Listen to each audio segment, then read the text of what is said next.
The July 26th meeting of the Costa Mesa Sanitary District Board of Directors to order. And if you'd all please rise, face the flag, and join me in saluting our nation's flag. I pledge allegiance to the flag of the United States of America and to the republic for which it stands, one nation, under God, indivisible, with liberty and justice for all. Thank you. Vice President Ferryman. Bow your heads and Lord, give us the strength and the wisdom to make good decisions today, and God be with everyone in this room. Thank you. Thanks. Thank you. Madam Clerk, our roll call, please. Director Arthur Perry. Here. Assistant Secretary Robert Wooten. Here. Secretary Arlen Schaefer. Present. Vice President James Ferman. Present. And President Michael Schaefer. Here, thank you. Mr. Hodges, any late communications this evening? Oh, yes. You do? From Alan Burns, we have a late communication. That's right, I forgot. Yes, you should have received a resolution and an ordinance for consideration tonight, at least the outline of one. Yeah, I got one. You all have one? Yeah. So It's on the table for the public. Very good. is there a number that goes along with this, or you get that later? Rely on our district clerk to provide the correct number. It'll be assigned after. Okay. I'm sure it'll be correct if we're relying on the clerk, so thank you. Yeah. Any ceremonial matters or presentations this evening, anyone? Okay. Public comments, this is the time set aside for those in the audience wishing to make comments on items within our subject matter that are not on the agenda. The opportunity to speak. I have no cards, and seeing no one go forward, we will go to the consent calendar. Questions or any? Move for approval. Second. We have a motion and a second to approve the consent calendar. Any discussion? All those in favor? Aye. Opposed? Motion carries 5-0 to approve the consent calendar. Okay, that's going to take us right to item D. Public hearings are, I will now open the public hearing and ask for a presentation from our demographer. Alan, did you have comments before we do? With your permission, I wanted to give a brief overview since this is our fifth hearing, just make it a complete presentation. I promise to keep it brief. Oh, take your time.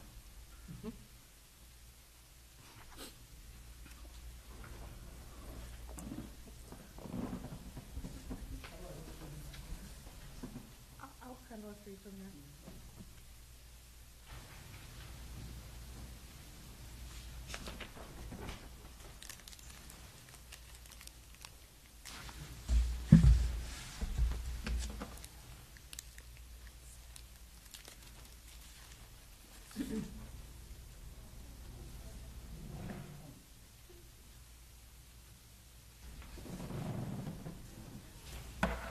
With apologies, because you've heard this before, but in case somebody from the public is listening and it's their first time, if I could just go over the federal and state Voting Rights Acts to give a little preface on how we got here tonight. The federal law was adopted in 1965 to basically make sure that people weren't denied the right to vote based on account of race or color. It was amended in '82 to prohibit vote dilution. It used a totality of the circumstances test. California voting rights, by comparison, and that's the one we're dealing with tonight, made it easier and more liberal to successfully challenge. It can allow a plaintiff to prevail in a lawsuit against a government entity based on a showing of racially polarized voting, and under California law, that establishes vote dilution. It's a very easy standard to prove and easy for a plaintiff to win a case. The at-large method is presumed to be unlawful in California, and racially polarized voting is, under the federal law, you have to prove that a minority-majority district could be established. That's not required under California law. You need to only show racially polarized voting by showing that people of a protected group would vote differently than folks of other groups, the majority. And that alone establishes racially polarized voting, and if you have an at-large election system, that proves your case. It's just that simple. These are very expensive to fight, and we're basically set up to lose. Here's some shock value cases for you. It's a very difficult fight, and everything is, all the presumptions are against you in these cases. Deborah's going to explain more on the fairness and the percentages that you'll want to consider. I'll let her cover that because she does the better job of that. And as you know, we've received a challenge, and we have a safe harbor provision. We've been sent a letter by Mr. Schenkman, and we've implemented the safe harbor law, and that is that we've adopted a resolution of intention that we're going to study this issue and that we are going to consider going to districts or division voting. To do that, we were required to do 2 public hearings, and before the maps are drawn, 2 public hearings after, and then we have our hearing tonight to determine whether or not we adopt the ordinance. And we have also done a resolution that allows us to implement, without going to a public vote, to implement the by district procedure. So you have 2 items before you tonight, the resolution and the ordinance. And the ordinance has blanks for you to adopt the map that you determine is appropriate and to make other decisions. That's how the matter came before you tonight. And if we follow this procedure and you do determine to go to a by-division election, then we can limit the attorney's fees that the challenging plaintiff can recover, and basically it's capped at $32,000, but of course we can demand substantiation of any expenses they have, because these are a boilerplate type of an action that he's filing. That's it. Unless you have any questions, I'd like to turn it over to our demographer to explain the details of the matter. Now, I have just one quick question. You alluded to the provision that allows us to do this without taking it to a public vote. Yes. I've got a couple of questions from residents saying, the city went to a vote, why aren't you going to a vote? I'm not sure why the city didn't go to a vote. I'm not sure what the city did, but the special districts are specifically authorized to not go to a vote of the people. You couldn't possibly get to a vote of the people and do the safe harbor provision. There's not enough time. But in the old days, to go to this change your election system, you had to go to a vote of the people. Yeah. But then they adopted this law that says if you're doing this to correct perceived challenge under the Voting Rights Act, if you adopt the resolution saying that's what you're doing, you can skip going to the vote of the people. And that's how we got there. Good. And that'll be the resolution you deal with first saw before it, the yeah. ordinance. Thank you. Any other questions for Alan? Okay. Thank you. So again, as Alan recapped why we were doing this, the district received a letter in March 2018 and opted to enter the safe harbor process. So since receiving the letter, you have been collecting comments on the whole process itself, whether to undertake the process of the by-division elections, any part of the process, you've been collecting those comments. On May 8th, the board did take action to have a resolution to address the division elections and undertake the formal process. Hired the demographer, obviously, myself.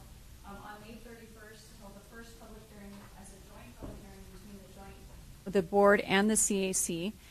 And then also the second public hearing was held by the CAC. And these were the 2 public hearings that were held without any maps and really had the overview of the processes. On June 8th, that was the deadline to submit proposed maps from the public or anybody, really. And then on June 13th, all the proposed maps were posted online. And on June 20th, we had the first public hearing with maps, and that was hosted by the CAC. Last week was the 4th public hearing on July 18. It was a joint meeting between the board and the CAC, but it was really primarily the CAC making a recommendation to the board. And then today is the 5th public hearing at which it is expected that the board would be adopting an ordinance and selecting the final map. So today, again, any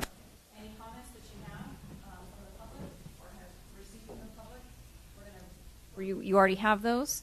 We're going to go over all of the maps again. This may be the first time some folks have seen this, so not necessarily in great detail, but we will cover all of the maps and all of the data. You do have in your packets and posted online all of the information on those maps and the demographic information that goes along with it. We're posted online and continue to be posted online. And then we'll go over the recommendation by the CAC, and ultimately it is anticipated that the board would adopt an ordinance that has a selected map, and then we'll also include the election sequencing, but recognizing that this would not be implemented until the November 2020 election.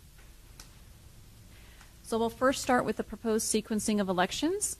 Because we've passed the deadline for the Orange County Registrar of Voters, which really was at the beginning of July, 125 days before any election, that's the cutoff date. So the next time that is really eligible is the November 2020 election.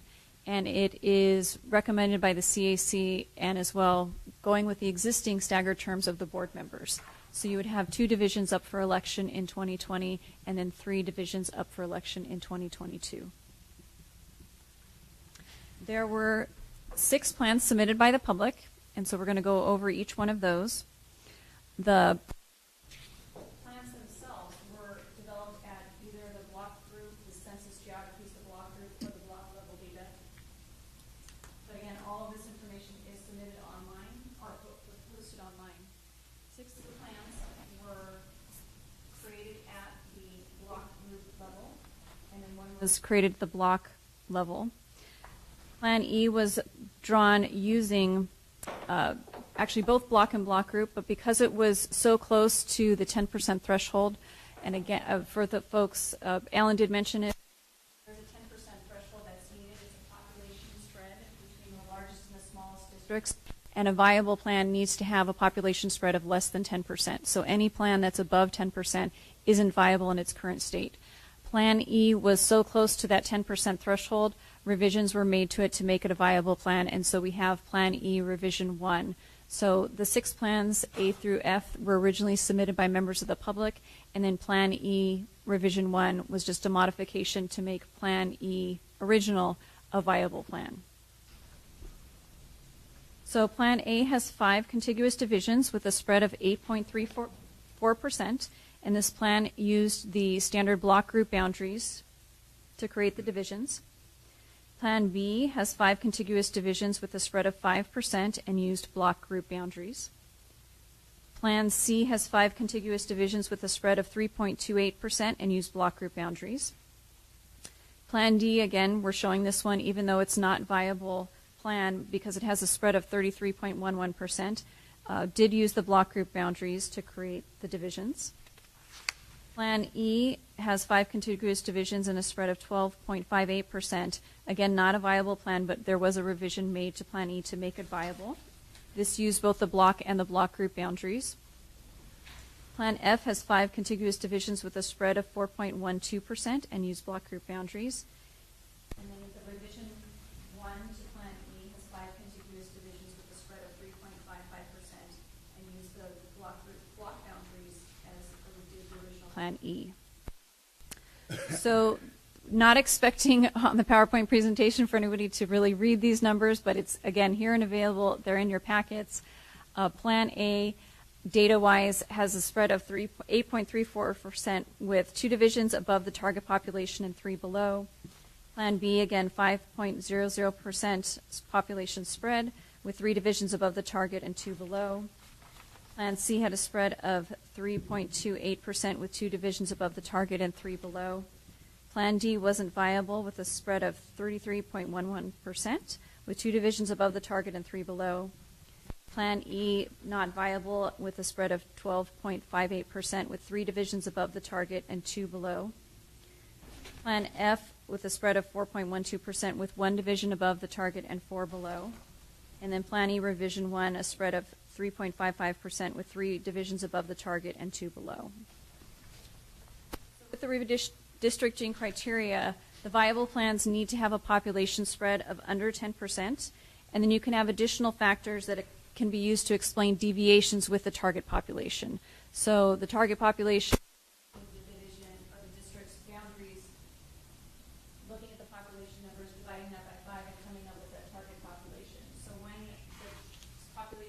spreads don't equal zero, you're looking at why that could be. And a lot of times, this is because of the spatial distribution of population. So you can look at topography, geography, what's called cohesiveness, continuity, integrity, and compactness of territory, communities of interest, topography and geography. Some of the examples are following natural or built features, following roads, major roads, freeways, rivers, hills, mountains, things like that. You can have communities of interest, so you can have folks that share common socioeconomic characteristics. They can have political interests that are shared.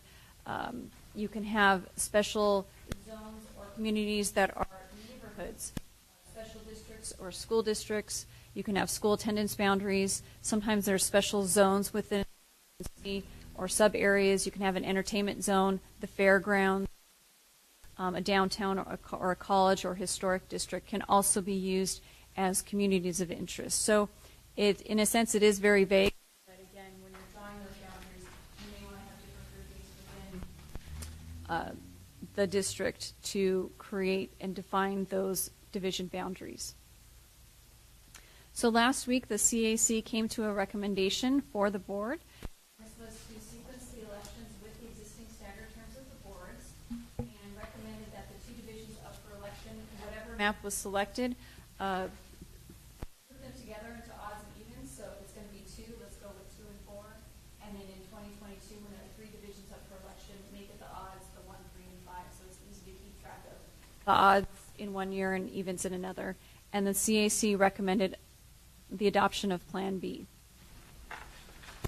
The board action tonight is to adopt a single ordinance that corresponds with whatever selected division map that you select and sequence the election with those existing staggered terms of the board members. So 2 divisions in 2020 and 3 divisions in 2022. This could possibly mean that some of the divisions would be renumbered, but we can handle that after the fact. The next steps and things to know in this process, again, reminding everybody that these would not take effect until the November 2020 election. So for November 2018 this year, we're still dealing with the at-large elections. After any agency adopts an ordinance that has and transfers them to by division elections, and that data is provided to the registrar of voters in detail so that they can implement that in their precinct tracking and then provide that information to the voters as well.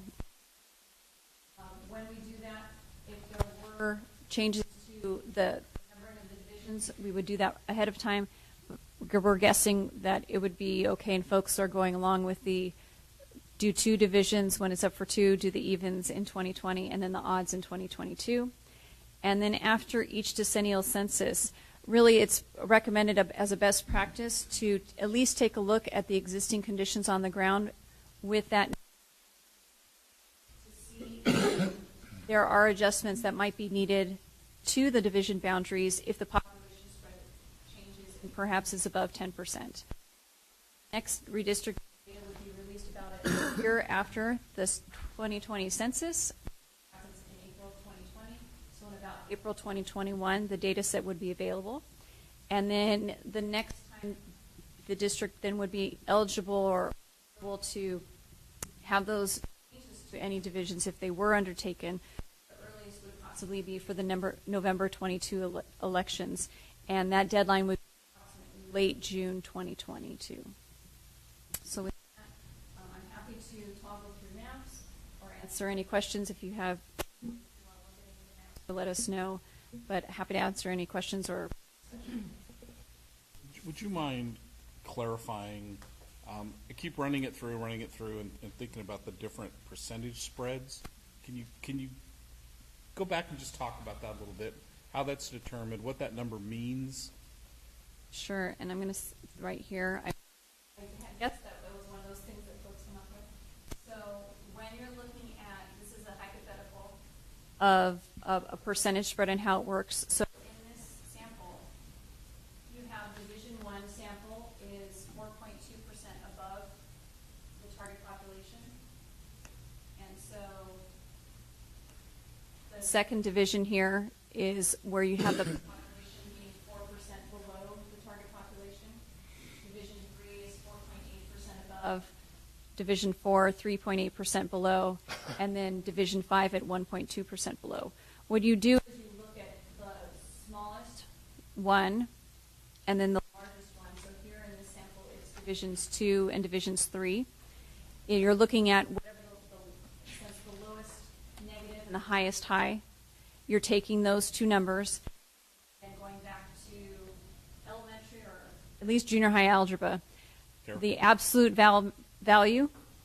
So you're changing that, the largest one of a -4, you're going to change that into a +4, and you're going to add that to the largest division of 4.8. You're going to add 4.0% and 4.8%. You're going to add those two together to come up with a percentage spread of 8.8%. So the difference between the smallest and largest, you want that spread to be under 10%. Because we're not congressional districts, we don't have to meet that number on target. And also because we're in California, there are these allowances of these topography, geography, these different things you can look at and explain why the differences, why there could be differences in the population spread and why you that target. Why isn't it 0? Most often, you just start with it's not 0 because you can't get numbers of the census data because it's not 1. You can't do it in increments of 1. You're not going to get it. So grouping it together, you're looking at the spread of the population densities throughout the district and where they're located to group them together. When you talk about target population or the population derived from the Census Bureau, it's got nothing to do with registered voters. It's simply a number of a person. It's got nothing to do with race or ethnicity. That word? For citizenship, correct. For citizenships. It's strictly the number that's reported to the Census Bureau. Correct. And so within that, I'll pop one up again. They're counting when the federal decennial census happens on April 1st, say 2010, in the state it was collected. They're counting every person wherever they were located in the whole country. So yes, they are counting people in the territories as well. But for example, this block group here, this is the one that we had mentioned before. There's 2 people, but it's really an industrial area. There really shouldn't be any housing in there, but somehow 2 people were counted. It could have been 2 people under one of the freeway overpasses. So it doesn't matter where, in a sense, or what kind of structure they're living in. It could be a tent, it could be a box. I mean, they're very liberal in what they call a housing unit for the census, but they're counting every person no matter why they're here, if they're a citizen or not. They're just counting everybody and hopefully getting information on demographics, age, things like that. So It could be a 6-month body or it could be a 90-year-old body. It doesn't correct. matter. Doesn't matter. And so when you're doing redistricting, you're counting everybody and you're using that total number for the district as of the decennial census count. So yes, this data is already 8 years old, but that's what it is. It's used for 10 years until the next decennial census. One of my concerns that I had voiced at the last Citizens Advisory Committee was the fact that, and you've already talked about this, that the redoing of this in a couple of years, which boggles me that we have to do this before. But the other thing that's a concern that we can't anticipate and can't be included in this is the areas in our jurisdiction that have the highest potential growth. In other words, housing units will be developed in certain parts of our jurisdiction that we can't really anticipate those body numbers. So we almost have to judge where we think housing is going to go. I mean, based on what's happened in our community in the last 2 years, I'll say, there are certain parts of the city, again, not the city, our area, that will experience a higher amount of growth than some of the others. The east side, the west side are going to see higher rates of growth than we will in Mesa Verde North or Mesa North, for example. Those are the areas that will be affected in 2020 with the next census. So there's an opportunity, I'll call it an opportunity, for these divisions to be totally out of whack in a couple of years if those housing units continue to grow and people continue to occupy them. That's true. So we need to be cognizant of the fact, or of the areas that are going to grow, I would think, when we look at these divisions.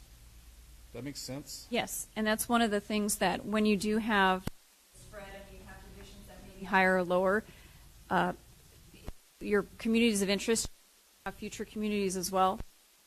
Where are those going to go? And so if you have a division where you know, for example, say there's going to be growth, we know it's not going to happen on the fairgrounds, but say there was going to be growth on the fairgrounds. Good.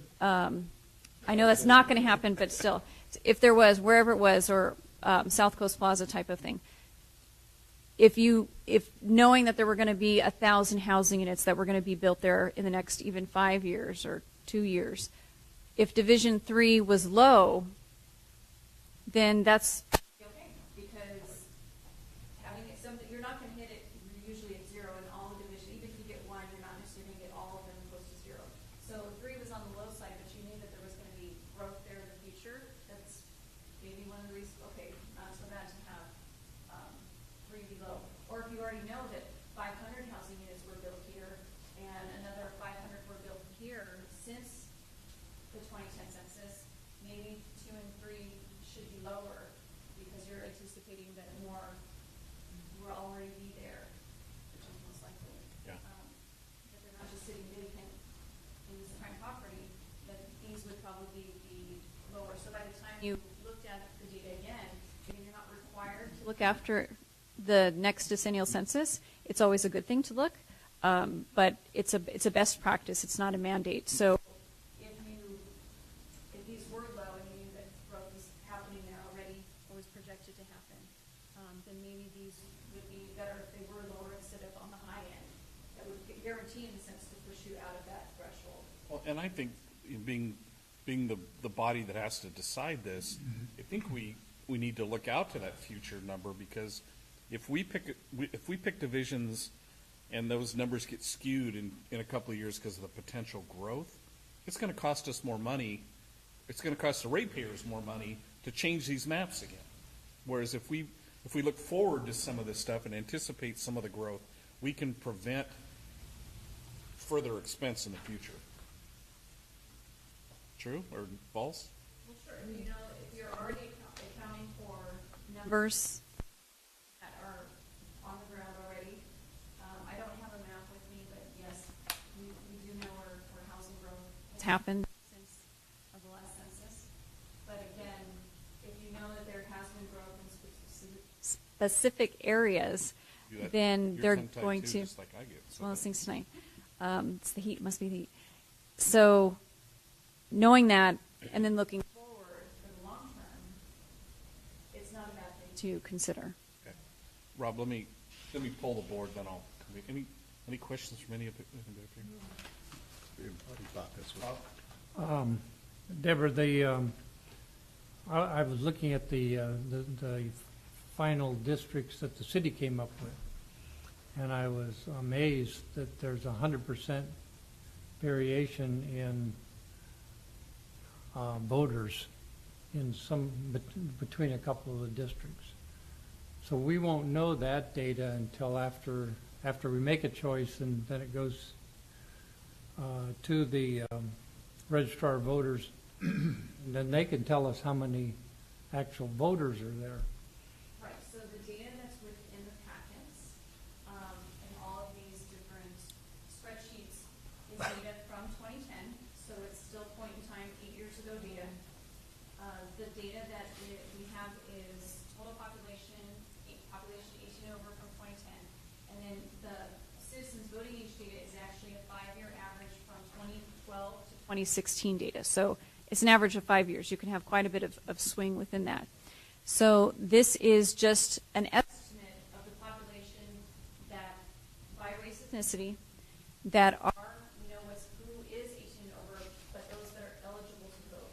Yeah. The number of registered voters is something completely different. Yeah, You are correct. yeah. Registrar of voters would need to have this information they could provide it for the district, sure, but to provide it for the divisions, they would need to have that, and then they could provide the number of registered voters by division.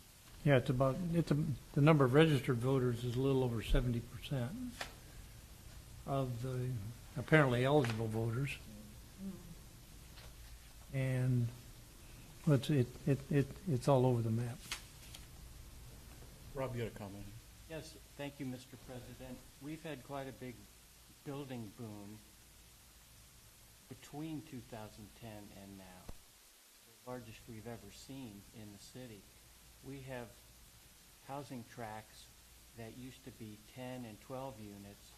We're now 60, 100, 150 homes at a time. So it's already out there on the ground, meaning that you're worried about the future. Well, what's out there now is where it's going to land, because this is going to be it for a while.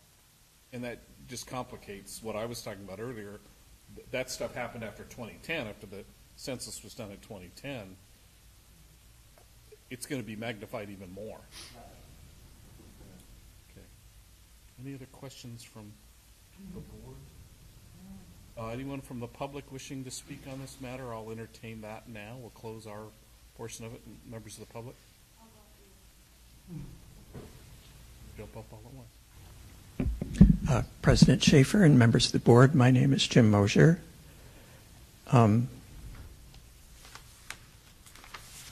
I am looking at the proposed resolution and ordinance, which I haven't had a long time to look at.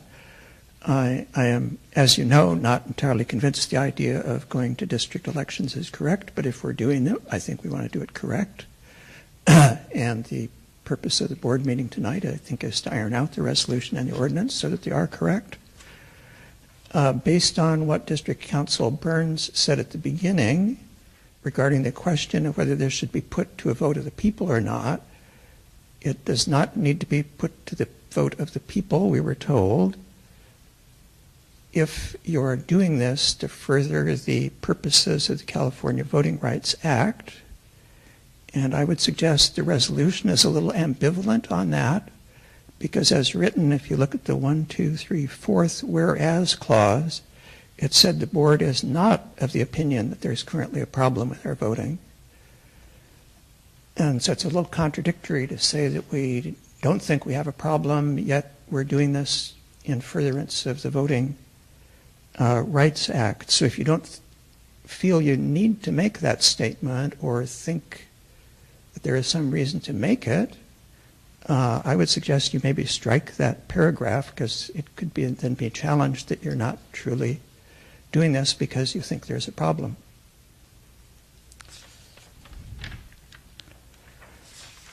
And then looking at the ordinance itself,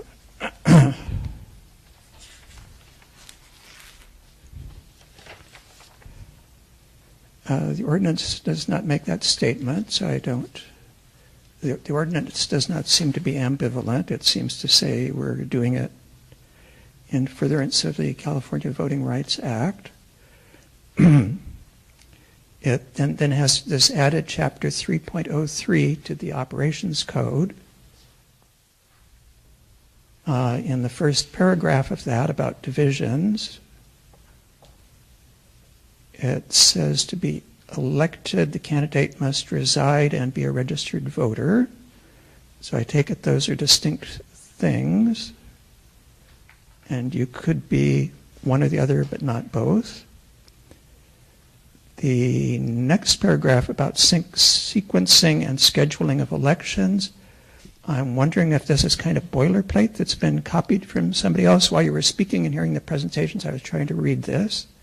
And I think the entire paragraph could be simplified if you left this first sentence, which says the adoption of this ordinance will not take effect in time for the election official to process an election before the 2020 election, and removed all the rest of it and just said from that date all elections shall be by division for 4-year terms.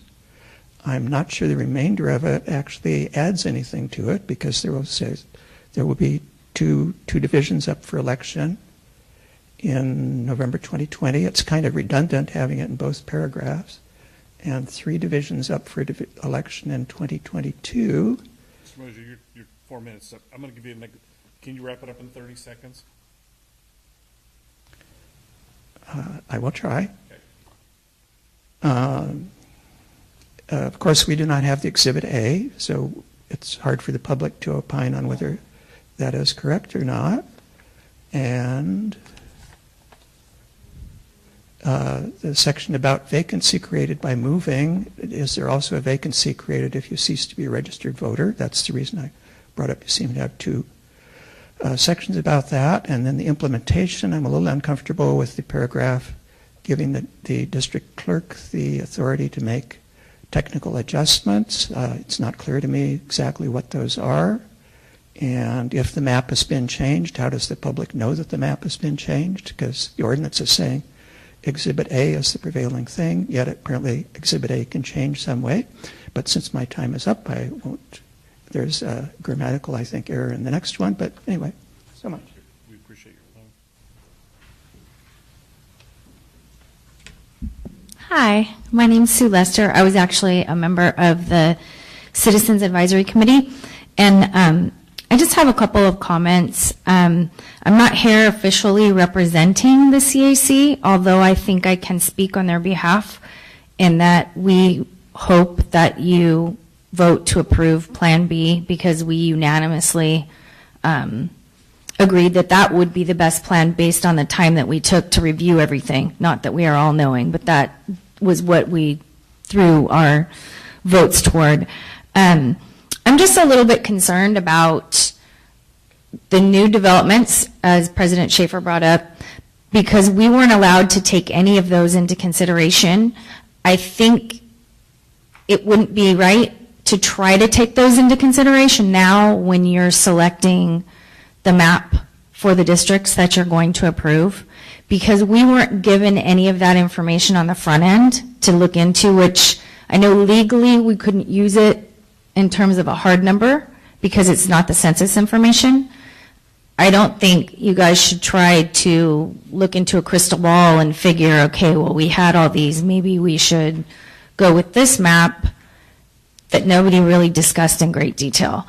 And the other thing is I'm a little disappointed that none of you to this point, I know you asked questions of staff, but none of you to this point have commented at all on the recommendation of the CAC and whether you approve it, you agree with it, you're concerned about it, which direction you're going to go. Because when we were going through this process, and I know for some of the meetings that didn't include the entire board and wasn't a joint meeting, you weren't allowed to give direction or make comment. If you were in attendance, you just kind of had to be quiet and listen. But there were a couple of meetings, if it's my understanding, that were joint meetings with the full board where you could have asked questions, and a couple of you did, or give input or direction or comment to the committee on what we should or shouldn't be looking at to kind of point us in the right direction to satisfy what would be the best for the community with all of us, so we could understand where you were coming from if we weren't hitting the mark.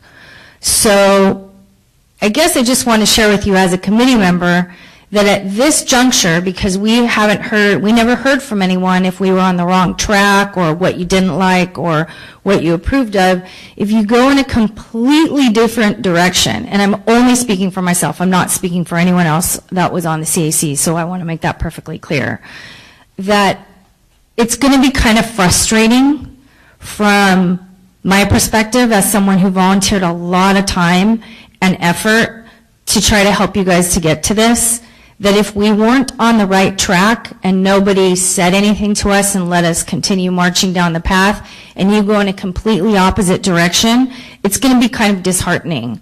It won't be like the city when they pulled districts out of a dark place and launched them on everybody.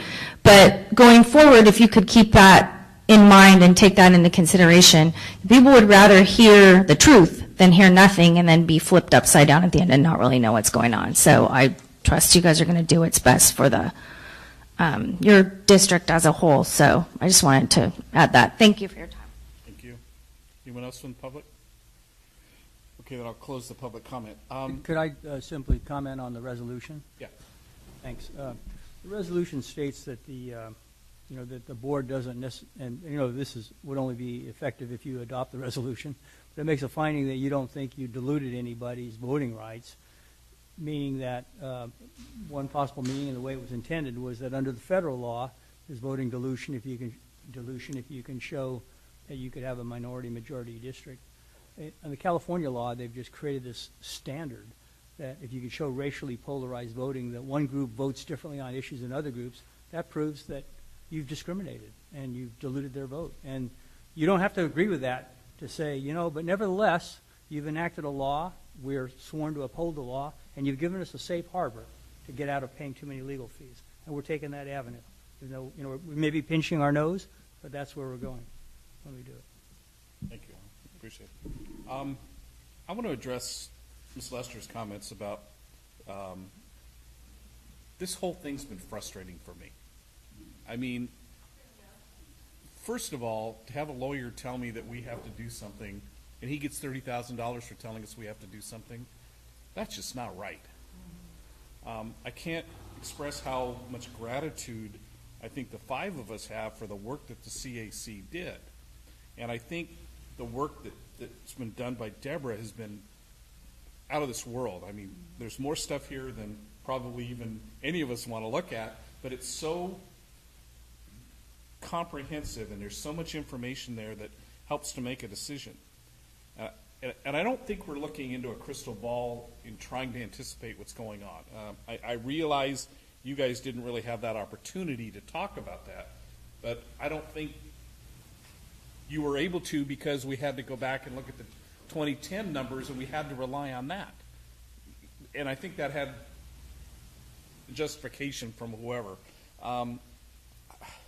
You guys worked your tails off, and that's what's frustrating to me is this should have been a process that took 6 months or longer. To have to do it in 90 days, we're all under the gun with this thing, and that's just not fair as far as I'm concerned. We should have had some longer safe harbor, if that's the right word to use, because I didn't want to make the same mistake that I think the city made. And we certainly don't want to just throw all these out and say, oh, Art, what do you want, or Bob, what do you... All of these plans work. Mike, except that one with the 33%. Okay, I better be careful. My biggest concern isn't just the future forecast of residents. My concern is that percentage spread, that population spread. I want to keep that as low as we can because I think that's where we get tested eventually is on that population spread. The only problem I have with Plan B is that it's not the lowest, and that's unfortunate. And the person who drew that map, I asked him about that. He said, well, he drew it that way. He drew Plan B because he didn't want to have neighbors being in a different division or people across the street being in a different division. I don't care where you put those numbers. Somebody's going to have a neighbor across the street or next door that's in a different. I don't know if you can absolutely do that number, especially with the way things are being built now. So my biggest concern is making sure that we have the lowest population spread, which will help with that future population spread. If we're really low now, if we're as low as we can be now, I think it's a benefit to everybody. Okay, so then if you're looking at those numbers, you're going to say, oh, well, then he must like option C, because it's got the lowest number. It's got the lowest population spread, if I'm not mistaken. Plan C doesn't work for me because Division 5 on that one, I think there's some potential problems of keeping it that contained. That's big. And I see some problems, I think, on Plan C in Division 3.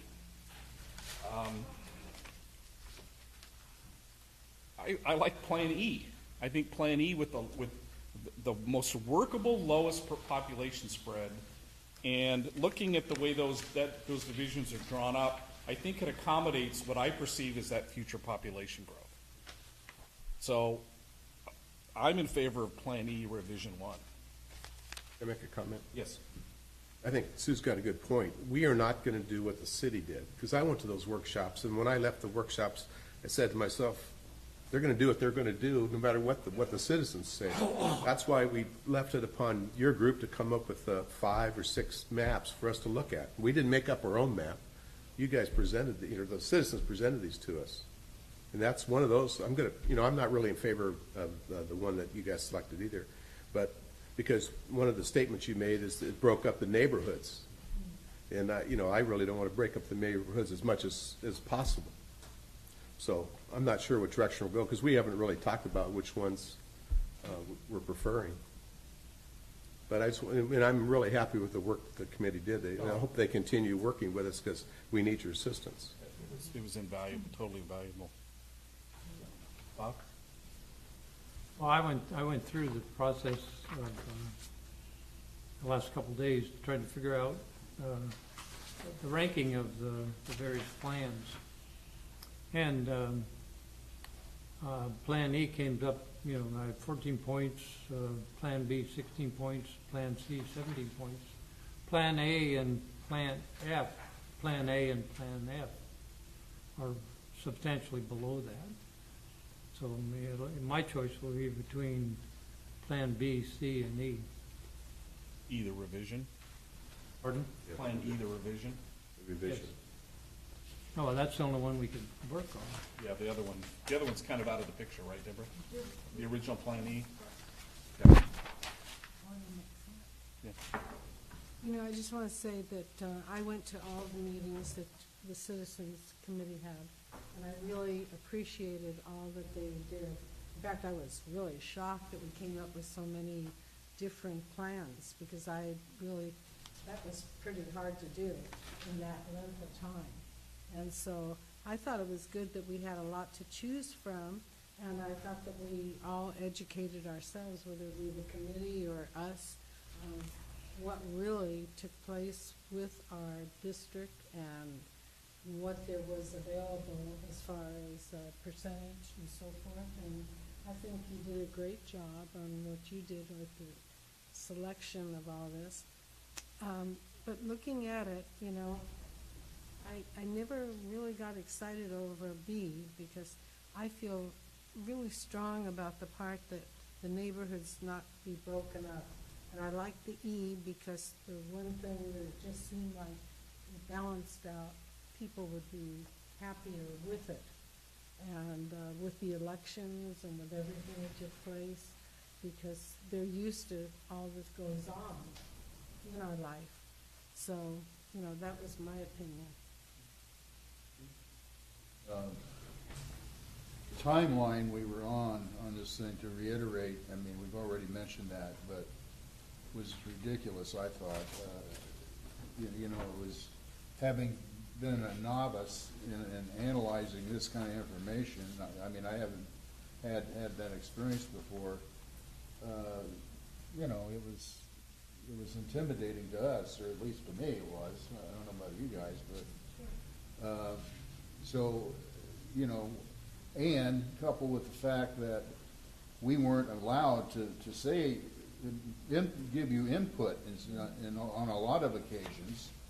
So you got that working against you too, and it's trying to make a decision with your hands tied behind your back. Now we're on the advent of picking one, and it's hurry up and wait. So it's frustrating for us too. Yeah, I have one other comment. Yeah. Just looking at the different maps and how they're drawn, I grew up on the west side, and I fit comfortably, when the election comes up in 2020 in a couple of these districts. But I'm just being, because I know a lot of people on the west side because I grew up there. But I'm not using that as a criteria, but I think that C in Plan E1 represents the area that I like. All right, if there's no other discussion, I'll look for a motion. Anybody have a motion? And before we do a motion, can you refresh us all, Alan, on what actions we need to vote on or what we need to decide? You would need to adopt the resolution first that authorizes you to adopt the ordinance without going to a vote of the people. And then after you adopt the resolution, then you would look at the ordinance, and then you would adopt a map, and then we need to fill in some blanks on that map too. And I'm not sure, I'll ask Deborah about what she saw about the sequencing of the numbering of the different districts and how they're going to be numbered on the map and when we're going to do that. Most likely we would do that when if whatever map is selected tonight, we basically revise the title to put that this is the district division map for the new board. So then when we do that, we would figure out the sequencing with staff. We wouldn't necessarily do it tonight. We would figure it out with staff and then use the same boundaries of whatever map is selected, but just then that would become the Exhibit A as mentioned in the ordinance. And then we, again, work with staff on the division numbering. So you wouldn't fill in all of the blanks tonight. We would probably just do that with staff, but just working with staff to make sure that the sequencing is correct because your secretary has that information. So then will you come back at a future board meeting and say, do we have to adopt the numbers, or is that just automatically done? No, your adoption is of the boundaries tonight, and so then the information would just go to the registrar. You wouldn't need to see me again. You might end up taking some action. The ordinance does anticipate that you could take further action, but tonight you'll adopt the divisions, and that effectively adopts the by division ordinance, so you've complied with the safe harbor provision, and then you do have the authority to make a little fine-tuning later, or maybe we don't have to do it later. Maybe we can do it administratively. We can work that detail out later. I'll move for the approval of the red. Okay. I was just saying, if you wanted to do the sequencing with the numbers 2 and 4, as described by the CAC recommendation, having 2 divisions up for election, having that be division 2 and 4, 3 and 5 in 22, 2 and 3 divisions up for election, the map that is selected, we can, that's what I'm saying, the boundaries would stay the same, but the numbering of the actual divisions, we would work with the secretary to make sure that That could be done later, though. yeah. So again, you're focusing on the boundaries tonight, not necessarily the division numbering, but on the map itself, because the numbers of the data don't change, just because a division number changes. But if you did agree with the CAC recommendation of having 2 divisions up for election and numbering those, the evens in 2020 and then the odds in 2022, that can be done and inserted into the ordinance tonight. Yeah, I just wanted to move for the resolution number, if you have a resolution number. We don't have that tonight, but we're going to approve the resolution. Just need to approve the resolution. I move the resolution. I'll second the motion.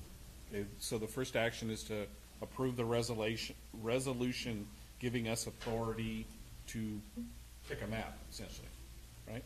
Without a vote of the people. Without a vote of the people. Implement the provisions of the California Voting Rights Act. Okay. Is that okay? Yes. So we have a motion by Secretary Schaefer and a second by Director Perry. Yes. Any discussion? Call for the question. All those in favor? Aye. Opposed? So the adoption of the resolution passes 5-0. Next action. We have a motion on a map. All right, seeing nobody jump up, I will move approval of Plan E Revision 1 as a division maps for the Costa Mesa Sanitary District moving forward. I'll second. Motion by Schaefer, second by Schaefer, spelled wrong. All those, any discussion? And that would, Mr. President, that would be with the, those divisions listed in the Including the blanks. CAC Yeah. recommendations of the. And then staff will, division- yeah. staff will affix those to the district map. Right. Thank you. Thank you. Okay, any other discussion? All those in favor? Aye. Opposed? That motion carries 5-0. Okay, so we're done with that work? Let's move to, we're done with the public hearing. So let's move to the general manager's report. Steve, I think you're providing those items. Yes, thank you, Mr. President. The first 2 items, I'll defer to Gina. She'll be giving the report. Gina? Okay, thank you, President Schaefer and members of the board. Item 1 is a contribution request that we received from the Newport Mesa Schools Foundation to support their annual State of the Schools breakfast on October 2nd. It's going to be at 7 a.m. at Corona Del Mar High School. And they didn't indicate a suggested sponsorship amount, so they're asking that we choose between a $500, $1,000, or $2,500 sponsorship. Last year, the board approved a $1,000 sponsorship, for which we received 6 tickets to the event, and we had our name and logo in the program, as well as on the foundation's website and on their welcome signs. We also provided a goodie bag item. We gave them some lip balm with messaging to promote our alkaline battery recycling program. And there are some photos of where our logo was displayed that are attached to the staff report if you wanted to take a look at that. As with any sponsorship request, the board must determine the purpose that the district is trying to serve by contributing, and also describe how the sponsorship would advance the district's purpose. So staff is recommending a $1,000 sponsorship to advance the district's purpose by creating district visibility, strengthening our relationship with the Newport Mesa Unified School District, and also, once again, using a goodie bag item to promote our alkaline battery recycling program. And that's all I have. I'm happy to answer any questions. Any questions for Gina on that? I like the idea of the VIP parking, because when we went to the one in Newport, we had to scramble for parking. Really? Yeah. You know, that was awful. But I guess they're going to have signed parking. Well, I would recommend whoever the 4 people are that they carpool and go together. Yeah, true. Because there's no room there. That school is impacted. I just have one other question. Did we give $2,500 last year, or did we give $1,000 last year? We gave $1,000 last year. Because last year you said we had 6 seats last year. Yeah, they changed what they offer for each sponsorship level. So I think this one... This says 4 tickets this time. Yeah, it's 4 tickets this time. Was the staff happy with our public outreach? I would say so. It was myself and Nalani that attended, and they had our logo everywhere around the event, and I think they mentioned us in the presentation as well. Yeah, I would probably like to attend if we approve this. Your choice to go. Well, I think it's important that we've gone so forward with the battery recycling program that this is a good opportunity to reinforce that with the school district. Can we try to include Corona Del Mar and their junior high in the program? I mean, it's out of the city, but do we accept schools out of the city?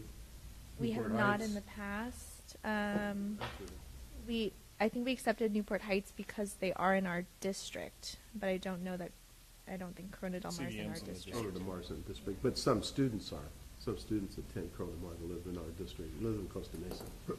That's the only thing. So I don't know if that's a criteria for us or not.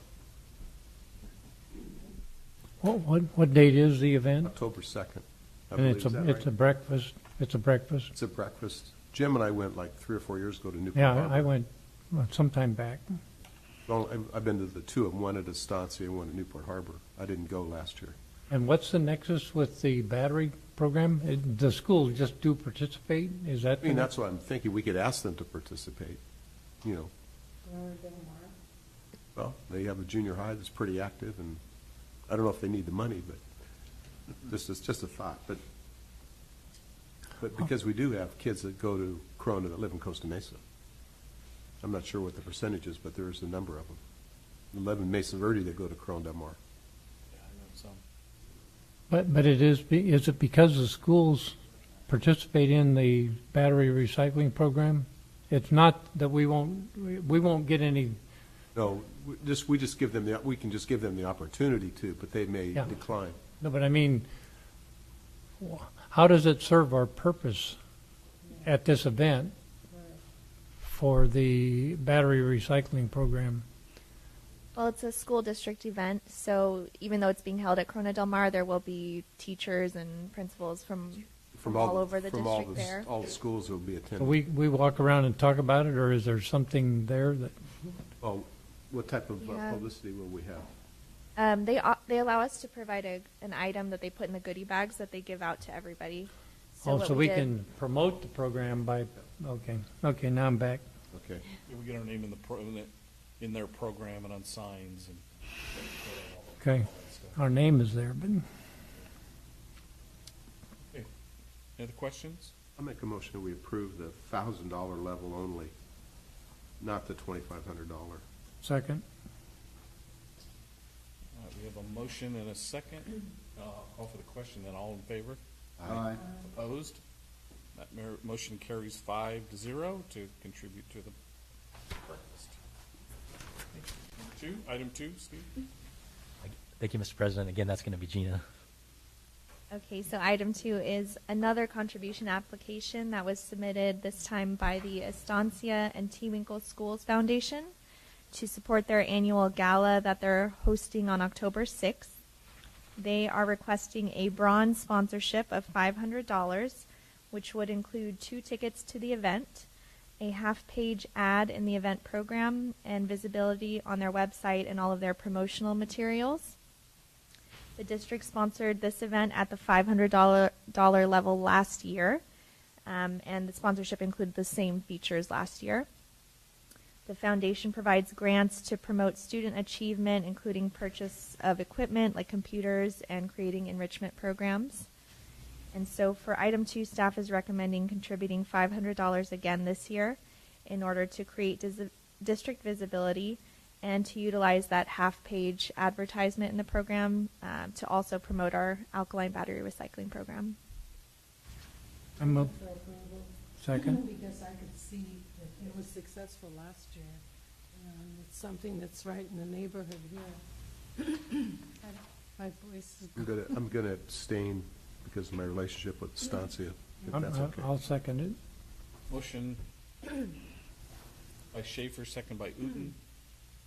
Discussion? All those in favor? Aye. Opposed? Motion carries 4-0 with 1 abstention, Director Perry. Okay. Item 3. Thank you, Mr. President. This item is an update for the 5-year strategic plan that the board adopted in 2015. We are approximately 60% through that 5-year plan, and we've met 27 of our 48 goals, which is also approximately 60%. And I will entertain any questions you guys may have. Any questions on the report?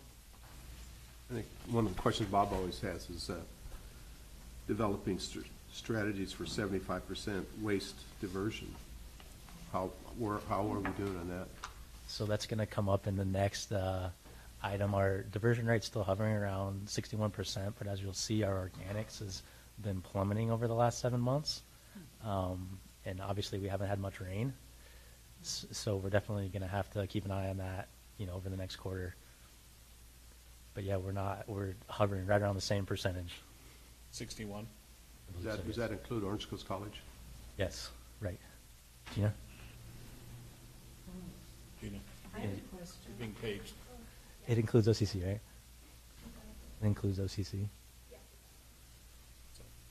When it is complete, the 5-year plan, are we going to be able to meet on it and talk about it just to see where we're at? You mean after the 5 years is up? Oh, definitely. What year are we in? We're in fiscal year 19, but we're in No, calendar what year year of the 18. strategic plan? It's like the second or third. It's the third. It would be the third out of 5. Okay, so next year we need to start making plans to have a strategic plan, because it's going to take some work, I think. Because that But, would be good to just see where we're prioritized, we'll see where we're at. Well, with the new contract being signed, I think Mr. Rufford's noticed he's going to be trying to reach closer to that 75% with their diversion, so we'll see. Okay, thank you for the report. We'll go to the budget review. Thanks again. I'm going to be quick on this one just for 2 reasons. First reason is the numbers aren't final. We still have our auditors that won't be done with the report until October, and at that time they will be here and they will give you a full update on where we ended at the end of the fiscal year.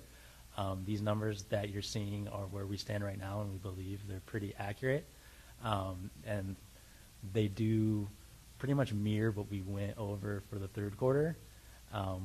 I think we're just $3,000 difference on solid waste, but again, we're about $275,000 under budget. It sounds like a good thing, but as you guys well know, we've been subsidizing the solid waste fund. But again, at least we're 275 under budget. The key thing to look at there is in the last 7 months, like I mentioned before, the organics has been going down. It's been down 12% in the fourth quarter, and it's gone down each of the last 7 months. And then the other thing that came up in solid waste through the auditors is we did have $50,000 budgeted for rent, and it's going to reflect as if we came in $50,000 under budget. It's kind of an on-paper savings because it's just a movement of money between funds. So it's not really a savings, but it is different from what you saw for the third quarter.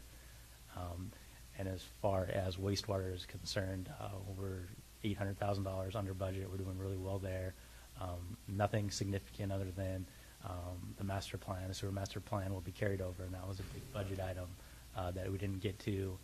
And then a couple capital projects. The solar panel for this building is still in the process. We will finish it next fiscal year, as well as the ADA for the front door. We did not get that finished, as you guys well know, and that will carry over to next fiscal year. And I will be happy to answer any questions. Where are we on the solar? That's a good question. We, staff thought that they were going to be here several weeks ago, and they haven't made it here yet. So I'm not exactly sure what the holdup is, but it should be completed.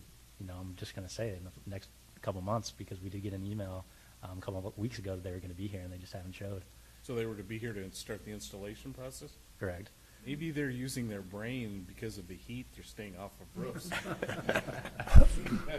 Think about it. I'm not trying to be facetious, but if I was a roofer or a solar guy, I'd be in a pool somewhere, But I think we need to find out what's going on with them because the sooner the better. Definitely. Okay. Well, let me, do you remember what I could go back and look, but the projected deficit was going to be in the solid waste fund? I think we were very conservative in those estimates, and it was something like $600,000 to $700,000. So again, we're losing a couple $100,000 if you look at it, what we're bringing in versus what we're spending, but we did come in under the budget number. And as we discussed last quarter, that could potentially kick back a couple years of when we have to raise rates. But with that said, we do have an RFP posted right now for a rate study that will actually be due, I believe it's August 19th. And we've had 4 or 5 firms already express interest. And so we'll have that report for you around February, March. So it was both being budgeting conservatively, which is the right thing to do, and the decrease in the organic tonnage that made us go from $700,000 negative to a $200,000 positive. Well, and so those numbers that you're throwing out there are two different things. So the $700,000 is basically the revenue we bring in from assessments versus what basically we budgeted. And since we budgeted really conservatively, we came in lower than that. Mm-hmm. So the difference between what we're bringing in and what we actually spent is less than that. I'm just going to throw out a number. It's between $200,000 and $300,000. Well, we had budgeted in the solid waste fund that we are going to have to dip into reserves a certain amount. A couple $100,000. Oh, it's only a couple $100,000? Correct. Okay. It's not what you saw in the CAFR. It was going to be like it's nowhere near that. Wasn't it about 700 and something thousand in the CAFR? Correct. What are our reserves right now? Our reserves are really healthy. We adopted a policy to have 30% in solid waste and 25% in sanitation, and we're not in any danger of reaching that reserve level for another couple of years. And again, once these numbers are finalized, I'll give you an updated projection. But we're looking at like 2020, 2021 before we get there.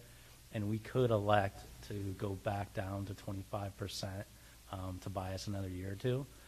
My understanding was we were at 15% just a couple of years back. Yep, well, we that's right. worked hard on that because we were trying to do that for moving to find a place to live. So we thought, the reserve was important. That was our money that we were gonna use for another property, so that was good. So we're still up, that's good, You're doing very well, and we still have no debt, as you're well aware, so Hear that. financially, we're solid. good. If we don't have to raise the rates for until 2021 or 22, that's real good. Well, I think we need to think in terms of not 20% or No, I know that. I huge know. raise. It's 30 and 25, so we'll see. You know, right now, that's what they're saving right now. But they're going to adjust that probably next year. I mean, people rebelled Pardon me? with Mesa at a 5% per year rate increase. You know, we need to talk a lot more about solid waste rates. Because, you know, the numbers I'm looking at, and we could end up with a 20% increase in rates if we just come up against the wall and, you know, have to do it. Yeah, I see what you're saying. I mean, we just need to know better how to plan. We need to probably have a real good study session on that, Yeah. see where we're at. And that's the reason that we put out the RFP for the rate study, is so that, you know, potentially if it was 20% in 2021, maybe we can say we're going to do 4 or 5% over the next couple of years to ease that impact. But we'll let them come back with the report and then obviously bring it in front of you. And that report will be due in February. February?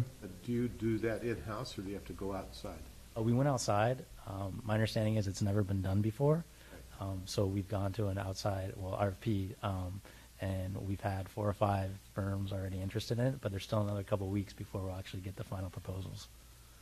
Yeah, because we've never had to go outside before. Exactly. And had to pay money for it, so.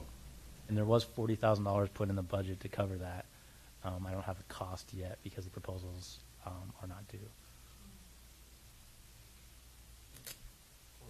Any questions for Steve? Yeah, good report. Thank you. All right, CCTV program, we want to talk about that? Okay, thank you again. CCTV we discussed at the study session, and since then I have an update. I'm quite proud of staff. They came up with a pretty catchy marketing tool to get readers' attention, and it's going to be after the Got Milk commercials. It's going to be called Got Roots, and we're using the Root Miser from our coloring book, and he's going to have a milk mustache, and there's a picture, a milk mustache. So instead of Got Milk, it's Got Roots. Okay. And it's a picture with our Root Miser with his roots in the pipeline. And it's explaining exactly what the lateral is and what a clean out is. And we're going to use that to get people's attention to look at the program. And as we discussed before, we're going to expand it to also offer, if you install a clean out, we're going to offer a rebate of $500. And as you'll see on the next item, a reason for that jump is that if you're going to install a clean out, it's going to cost you $290 in fees for us. So we wanted to make it $500, so we're still putting something towards the cost of putting in the clean out. Whereas with the CCTV, there's no fees for that, so we're already putting the $200 towards that.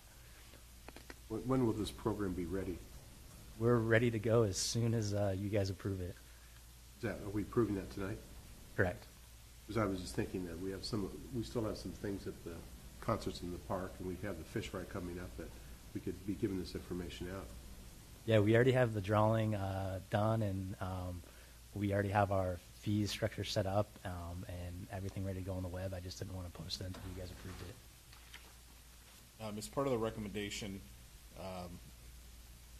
including your cartoon,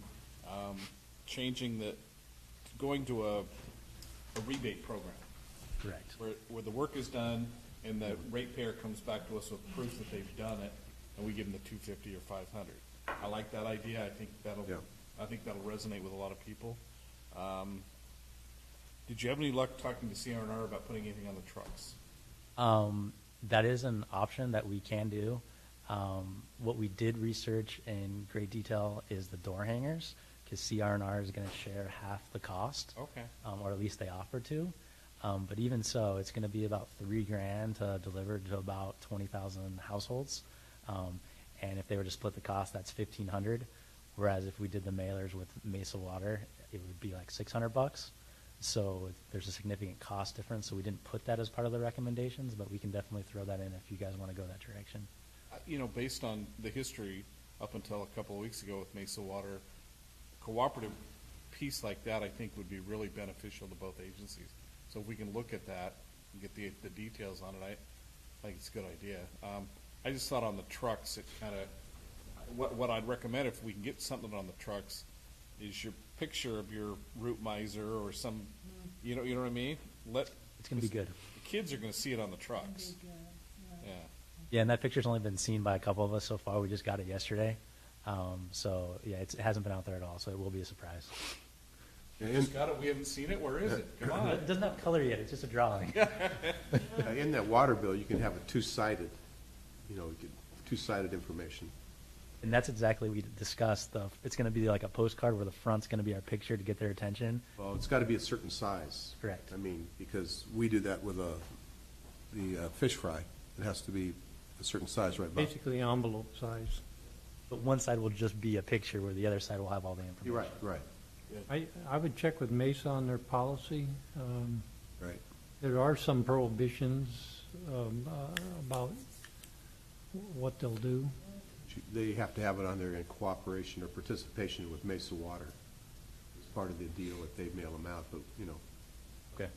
just a thought. So you should talk to them first. Bob deals Yeah. with them all the time. Well, there may be, I would just ask for their policy or look their policy up. I think that's a real good idea. So tonight, Steve, you're asking for us to approve the recommendations then? Is that what you're asking for? Correct. I'll move for approval of the recommendations. I'll second it. And to amend it to include your new program as well, because it's not in here. The cartoon guy. It's just part of the marketing campaign. Okay. So it doesn't have to be a separate item. Okay. All right, so we have a motion and a second to approve the recommendations from staff. All those in favor? Aye. Opposed? Go to work. It's approved 5-0. Thank you. Okay, plan check and inspection fees. Thank you once again. This is an item that we discussed at a study session back in May. Rob and his staff, as well as our front staff, have worked diligently and going through the historical cost of what it costs us to perform a service versus what we're charging. The last time we did a fee study was in 2010, and as you guys are well aware, we've had a lot of position changes, a lot of title changes, and we've developed a numerous amount of efficiencies. So resulting from that, we've had 6 fees that are going to go down and 5 that are going to go up. And we've added one new fee, which I'll refer to as a food service fee, or as you'll see in the documentation, is for a grease interceptor. And the reason why we're adding that fee is because we didn't feel it was appropriate to allocate that cost throughout the rest of the fees, because a smaller percentage of people actually are a food service entry and have a grease interceptor, so that fee should only apply to people that are getting that service, and that's the reason for the additional fee. We did send our study to the BIA back in May via mail, and I followed up via email, and they don't have any comments for us, so we're set to go with your approval. Can you explain what that proposed amount, I mean, it's $350, but what does that get you? It's we outsource that to EEC, so it's 2 hours of his inspection time, and that's what we calculate as what the average time he spends. So when someone comes in, it doesn't go to Rob, it goes to EEC, and that bill needs to be captured somewhere in the fees. Have we been capturing that already? It was allocated out through overhead, and so it was basically anybody who was paying a fee was eating that cost, and we didn't feel that was appropriate. Rob, do you have any comment on that?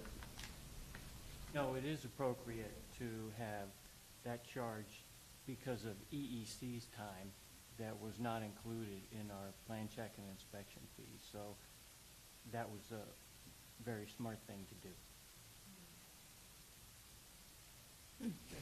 Other questions for Steve or Benny? I move approval. Okay, Second. you're moving for approval of the resolution, correct? That's what we need tonight? There's only a resolution. Just the resolution.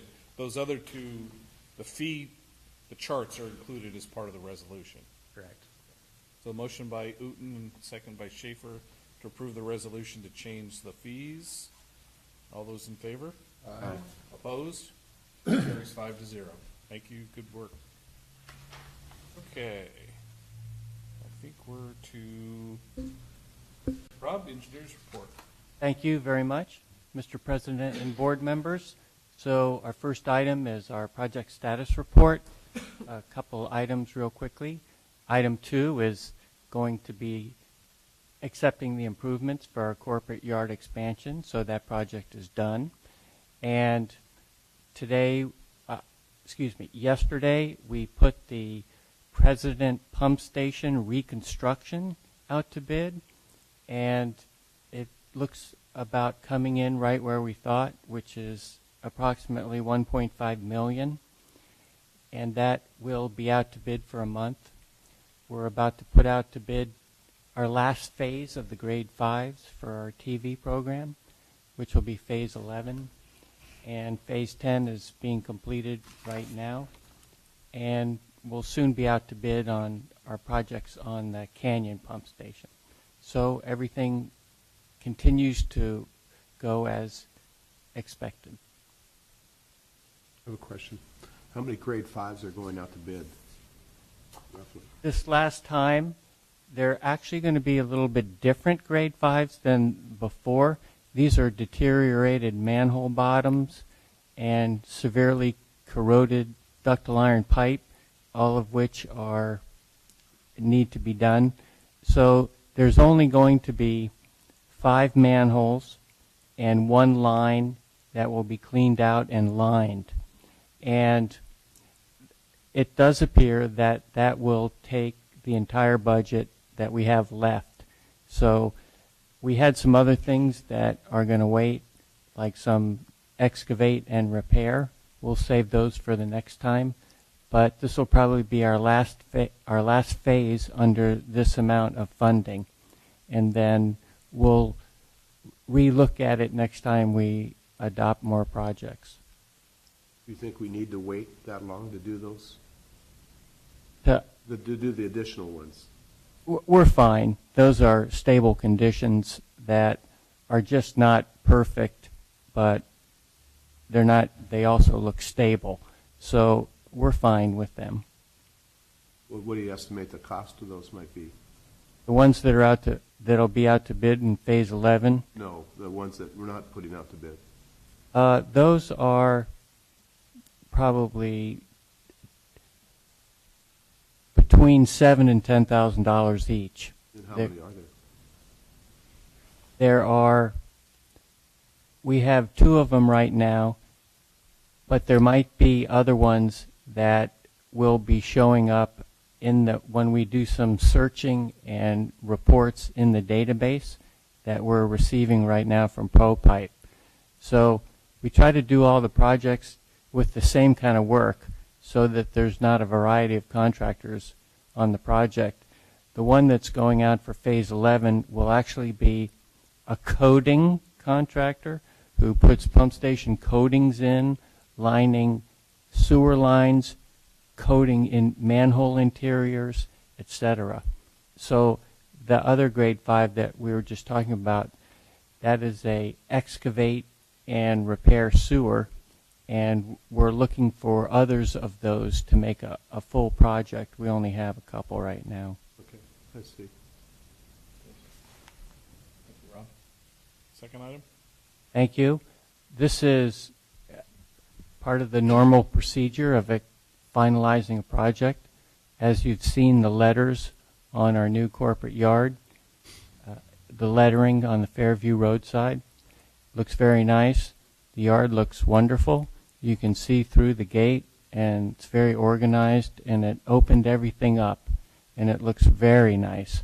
So far we've gotten some compliments, and we're good for as long as we don't want to make any changes. We start making changes, it'll trigger some city approvals. Like, for instance, if we demo the building, or if we want to do more construction, et cetera, et cetera. So I will tell you that my wife gave a very sound approval for the sign on the wall. She thought it looked wonderful. So Very good. I'll pass it out to you. That made me more nervous than anything else. My wife's approval? Well, if that sign turns out bad, I might as well head south. It looks great. I mean, everything looks really good over there. So looking for board action on the items that are in the recommendation. So that recommendation will include all of Yes. the items that Right. the financial review. I move for approval. Second. Motion by Perry, second by Ferryman. Call for the question. All those in favor? Aye. Opposed? So Nolani will take the notice of completion up to the county recorder and record that, and then that triggers the retention. Then we can pay that later. Well done. Thank you. That whole project, from start to finish, has been really good. I mean, other than a few little quirks with the city, fantastic. A lot of little things in Yeah. that project, a lot of details. Well, it improves that corner. I'll tell you what. Yes. And not that Mike had a dumpy-looking building, but he had a dumpy-looking building. And what we've done, I think, really enhances that corner. Makes it look really good. Thank you. I was standing there when the lady who provided the sign was waiting for the city inspector to come out and give the approval. I was astounded that the city had to approve that sign. Under the sign ordinance. Yeah. They had to have a separate permit, inspection, and approval. With that cost, never mind. I don't want it. Thank you. Thanks, Rob. Mark, treasurer's report, please. Thanks, Mr. President, board members. Two items this evening. The first one is your quarterly review of the investment report for the month of June. As of June 30th, the portfolio was earning 1.676% and had a duration of about 1 3/4 years.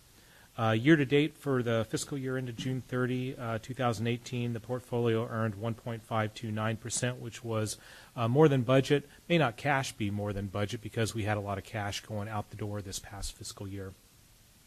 At June 30, we have approximately 37% of the portfolio that matures within 1 year, and that's important right now as we're in our period of no revenue for the next several months. Just a quick look at the market. The Fed continues to be upbeat about the economy, and they do anticipate making continued further gradual rate hikes over the balance of the year. They do have increasing concerns from their business contacts regarding trade, but they haven't yet seen any significant signs that there's been an impact yet.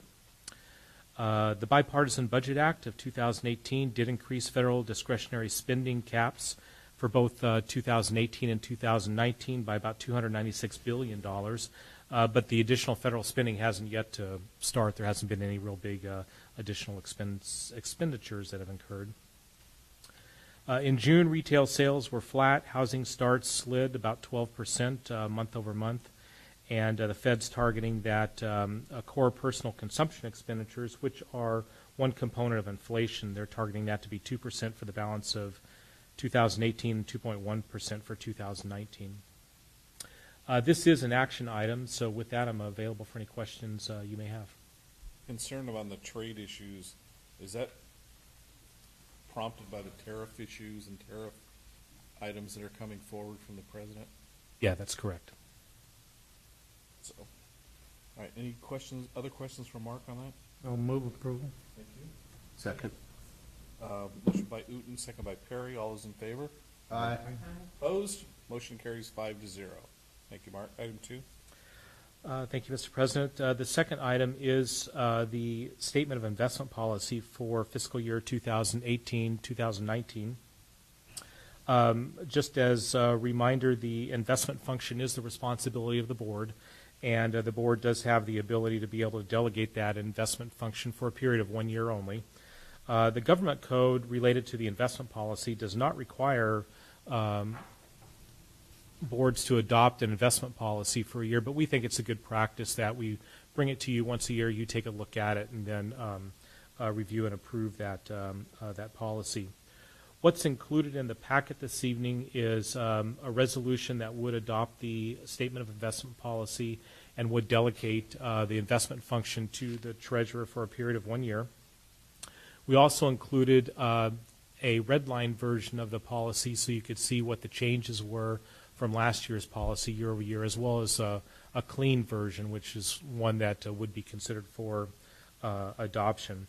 There were no substantive changes in the investment policy, just some minor tweaking of items. And with that, I'm available for any questions you may have regarding the investment policy for 2018-19. Questions? Move for approval of Resolution 2018-910. Motion and a second. Questions? All those in favor? Aye. Opposed? Motion carries 5-0. Thanks, Mark. Okay. Counselor, your report? Thanks, Mr. President. Just a couple of items. I sent you a couple of memos last month about two interesting legal matters. One is the President Trump case, the Knight case, and it's a cautionary tale about using social media. We all know that under the San Jose case that if we use our private emails to discuss public business, that can become public and subject to a Public Records Act. In the Knight case, President Trump obviously has been using the Real Donald tweet account to conduct, first he started with his personal business, but then he started negotiating with foreign leaders and using it to disseminate policy statements of the administration. And the court found that, first of all, the National Archives found it was a public record and he had to retain those from his private account. And then secondly, this court found that his use of social media created a public forum, even though it was a limited public forum, and because it was an interactive public forum, that he could not bar people who are critical of him from criticizing him on his email account, his Twitter account. So it's pretty interesting how that happened, and it kind of flows from it, but because he used his one White House aide to monitor that account and to use it, it became a public forum. So anyway, we all know that when we cross over from the public to the private, that we can make our private devices and communications public. So it's just another cautionary tale to be careful with that. And then secondly, we had a mass mailing change in the law. Generally, on the mass mailings, we can send out, you can't send out information that features the signature or photo of a elected official to more than 200 people through the mail or otherwise. And that was always, the exception was always the roster listings where you just showed the letterhead or something as benign as that, where you weren't bolded or anything like that. Well, they decided they needed to fix the law, and they said within 60 days of an election, you can't even send those out. So we have to be careful of that now, and Nolani and Gina are aware of that, and we'll be watching that too. That mean no newsletter before, no newsletters 60 days or less, right? Well, you could, but we just couldn't have our names on it. Yeah. Oh, I see. Yeah. Okay. The board's names have been removed from the upcoming fall newsletter. When does that go out? When does that go out, Milani? September. Huh? In September. Okay, that's fine. I think most people know who we are. Anything else? No, that's all I had, Mr. President. Before we move away from Alan's, I'm going to take this opportunity to just thank Alan. You know, as you know, last week, we got some resolution on the item that we've been meeting with Mesa Water, and we have a resolution and agreement that certain actions are going to take place. And this thing's been going for I don't know how many years now, and I don't think we would have had any of the success that we had, and I don't think anything would have been done the way it was done without your help. And I know going into the courtroom and all the things that we did, I felt completely comfortable because of your advice and your counsel to us, and I just want to publicly thank you for the work that you did. A lot of staff work was involved, but Alan, without your help, I think it would have been a lot more egregious for us.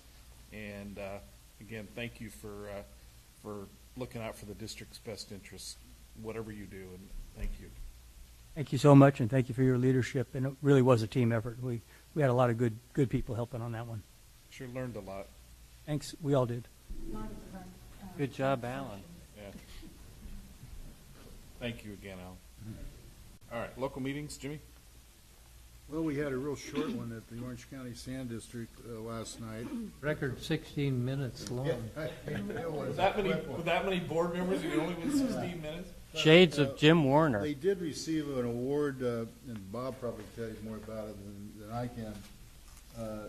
As far as safety goes, they had a 99% safety. Yeah, they really work hard there. The operations department, when I was there, started the safety program, and then it went to HR. And there's different safety awards that they can apply for. They generally have an outstanding record. Last year was even better than most. The other thing is, I'm going to, Bob Gorelli is going to be retiring next month, I think. August 30th will be a thing at the district. I'm going to have a little party for him, if any of you who know him or would like to come by. I hired him. You know him.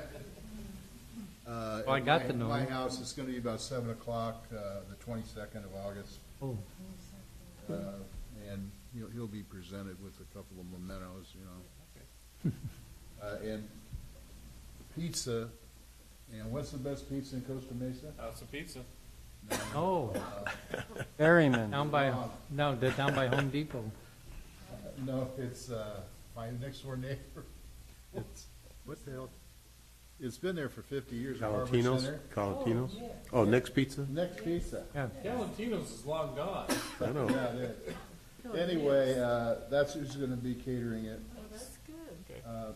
Also, I forgot to mention, I got elected chairman of the SARPA, which, Art and I both, I represent Orange County Sand, and he represents this organization. So I'll be doing that, and that's about it. Congratulations, Mr. Chairman. Did you say August 22nd? Yeah. That's the night of the board meeting, or no? Yeah, board meeting. That's what I have down here, but that may be wrong. That's the fourth I'll Wednesday. check it out. That's We'll the have to fourth have Wednesday. Well, I know board meeting's a Thursday, The though. fourth Wednesday of. I know, our board meetings are Board meetings Thursday. are on Thursday. No, their board meeting, the Orange County Sand Oh, District on board the meeting. 22nd. Oh, their board meeting. Yeah. No, it's going to be that same night. Okay. They're going to have a short board meeting, and then Adjourned everybody's to- coming over. Oh, okay. Yeah, yeah. Okay, that makes sense. Yeah. The city and the sign ordinance to make sure. Huh? Don't put a sign up. Okay. Thanks, Jim. Art, Sarfa? No, there was no meeting that was canceled this month to go to next month for a special meeting. Very good. ISDOC, the big topic at ISDOC over the last several months has been the dues study, and we've had iteration after iteration and discussion after discussion, and basically, I still need to sit down with Scott and Steve and go over what's been proposed, but essentially they approved sending to all the districts alternative B, I believe it was.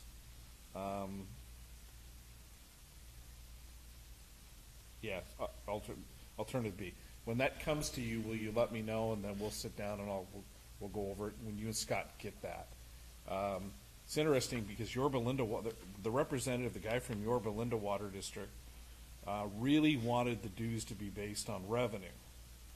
And if you looked at what Yorba Linda was proposing, like Orange County Water District and Irvine Ranch Water District, their dues would have gone from manageable to like 5 or 6 times. It was just, and he was, I don't remember the guy's name from Yorba Linda Water District. General manager? No, he's a board member. Trevor, or Doesn't matter. Bart? Brett? Bart? No, he went storming out. He was not happy. Yeah, He says, I "You know. guys haven't heard the last of me." Yeah. I mean, it was pretty contentious. But again, I think Mesa Water was not happy about the Yorba Linda one because they were talking about how Fissler said that Mesa Water will hit 140 million in revenue next year. Oh, really? Yeah. What? And Stacy Taylor was in the audience. She says, "Well, we don't know that for sure, Director Fissler, but I expect them to see some big numbers as kind of." What has been the normal revenue? I should have written that down. Wait, Scott. say that again? Art. Mesa Water, Fissler basically said that Mesa Water will hit 140 million in revenue next year. Oh, their budget's 33 million. A lot of money. The other item that was heavily talked about was whether or not ISDOC needs a seat on the operational area agreement with WeRock, and whether or not ISDOC should have a seat on that board. And I think I walked away from the meeting thinking we don't really need a seat on the board because it would complicate things. So ISDOC probably won't have a seat on that.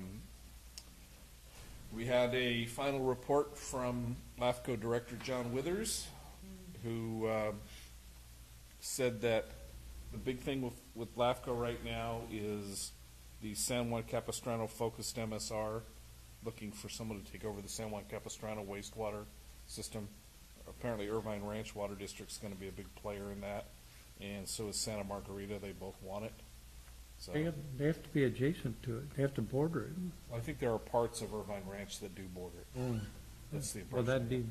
then they can do it.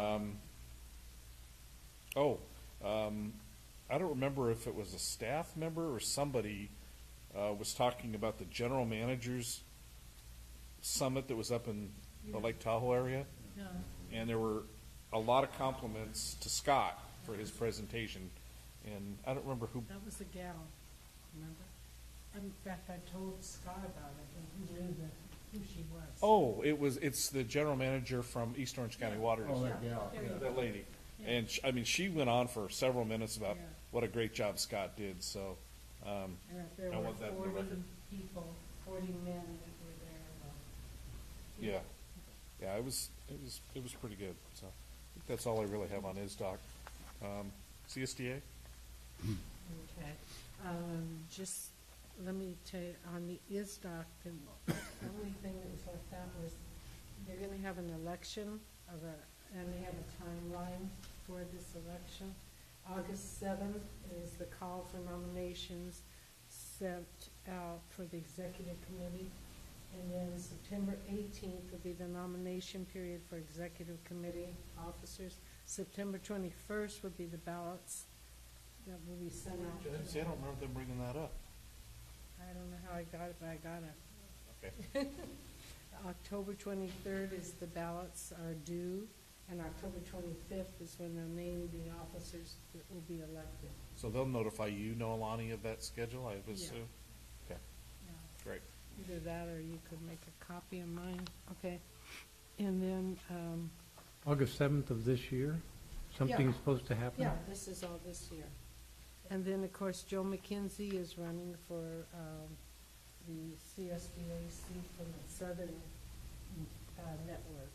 So that should be coming up soon. And believe we've we- already done I think we've, Yeah, we've already done ours. So that's done on that. And then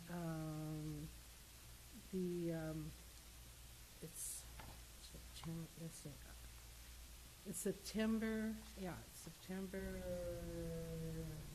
5th will be a workshop coaching within the workplace in Costa Mesa. I don't know where, but they're gonna have it, so, if you're interested, I can look into where it's at and so forth. The rest of the workshops are all different places, like Olympic Valley and Riverside and Indian Wells and Lake Tahoe. And then aside from that, let's see what else. Oh, and of course the battery contest is done, so I finished on that one. And the Chamber of Commerce had this great meeting, and it was at the barn at the fairgrounds, and everybody thought, it's gonna be at the barn. They cleaned that out and made it so nice with tables and very formal and everything. And the only thing that was weird about it was the goat that kept going. Sure that was a goat? It could have been Director Uten looking for something to eat. But Good anyway, practice. It was really nice, and then, I don't know if any of you went to the chamber meeting this, I don't even know when they are. they had one with the Charger manager there, recently. Well, I can let you know. Nolani, do we get notified of those meetings at lunchtime now with the chamber? We do, for some of them. Well, somehow our staff was all coming and going at this Well, time. I'll tell you a meeting we didn't get invited to, and I was really disappointed, What? was Costa Mesa Day at the fair was last week. Yeah. And I didn't even go. we were not notified of that at all. No. No, I'll that's be darned. strange. I didn't even go because I was I've been to the working. last 3 or 4 of them. I know, it's kind of a neat deal I to know. go to that. It may have just been an oversight since there has been a change in staff and support for Mr. Cash, so perhaps that individual wasn't aware. Maybe you could let them know if we'd like to attend next year. It's strange, the secretary. Next year, we want a Costa Mesa Sanitary District Day at the fair. Yeah, there you go. So, Luke, can you work on that for us? but that's it. Have you ever been to that day, Aside Luke? from, I hope everybody is going to our conference CSD's having, Indian Wells. It'll be coming up before you know it, and so it sounds good, and I'm sure the weather will calm down. I'm sure the weather will be just lovely in September. Can I ask Luke a question? Have you ever been to the Costa Mesa Day at the fair? 2 years ago. You do it, okay. Well, we've been there we've been invited the last 3 or 4 years, except for this year. So we're not sure what happened. But it was always a neat, good day. Here I am there, and they didn't say a word to me, so. Well, I had forgotten. I sent Scott a note about it, and he said he hadn't heard. Well, my wife took 2 of the grandkids to the fair last Friday, and I got a text. She says, I just saw Katrina, and apparently it's Costa Mesa Day. She says, why weren't you guys invited? So Yeah, I'd probably been there. we with always have been. Yeah, no big deal. Yeah. All right, I'll report on SDRMA. No meeting. We have a busy August. We have a board meeting, and then we have another board meeting the next week. Myself and our president, Gene Bracy, are the committee to elect or to hire a new CEO. And the firm that we've been using, CPS Consulting, the gal that's working with us says it's been an overwhelming response. Rightfully so. It's a pretty good job. So Gene and I will be meeting next week, I believe, to narrow the list down, and then by the end of October, we're going to get it down to 3 candidates and have the whole board interview 3 CEO candidates, and by the end of August, we'll have a CEO. And we want to make sure we have a CEO before the conference. Okay, that's what I wondered.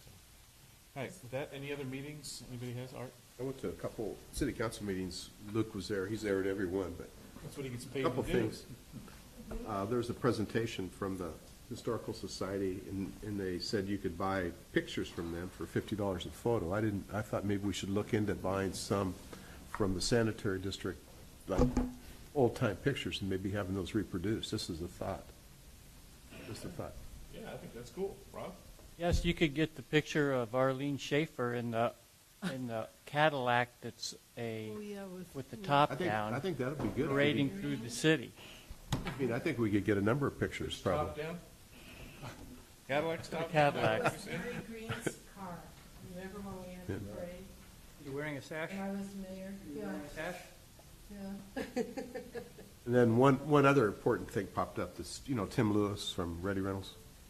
He was complaining that he saw that there was a hazardous leak going to be going into the storm drain. He tried to call the PD and the Costa Mesa officials, and nobody responded to it. And then I saw him later, and I said, hey, maybe if you get in that type of situation again, you could call us, because we could probably help you out. So I was assuming we could do that, because we have the vehicle to do it. Yeah. So I told him that, and he says, well, get me the phone number. So I didn't give him the phone number yet, but I just want to make sure we could do that if we have an emergency from one of the citizens. Well, generally, the fire department should be alerted right away. He said he didn't get any response at all. It's Tim Lewis. If it goes in the sewer, they should call Orange County Sand District, but, and the Well, ice. you talked about storm drain. Yeah. Yeah. But I just thought we could help out in an emergency. But the county health ought to also get involved, but It's a private they're the one that, I don't think there's any problem personally Yeah. of sending our crew out there in Yeah, so what an emergency situation. oh, yeah, no. I'll give him a card and tell him to contact us if that happens again. All right. We do have reciprocity agreements, for emergencies, so if the agency that handled it asked for our help, I'm sure we could probably do it under that authority. Would the If they needed agency, a truck or agency have to ask for our help, or could an individual, like a businessman, ask for our help? I'm just trying to find a legal way to go do that, and because we have a mutual aid kind of an agreement, we could do it that way, as opposed to using our equipment for a different purpose than what our district's established for. I'll get him our It's a phone number. workaround. Good. Okay, if there's no other meetings, we have no old business or new business, oral communications and director comments. I think this new process, Nolani, with CR&R where they get called directly, I think it's working. And I say that because like the Monrovia Street, some of the other, I've had no calls from the residents, so I think CR&R is responding to these things, and that's great. I mean, if we don't get the calls, the citizens are happy, so. That's good. Any other directors have comments? All right. I'm happy to report that we will not adjourn to closed session this evening. Oh, good. And with that, I will adjourn the July 26th meeting. Thank you all very much. Good job.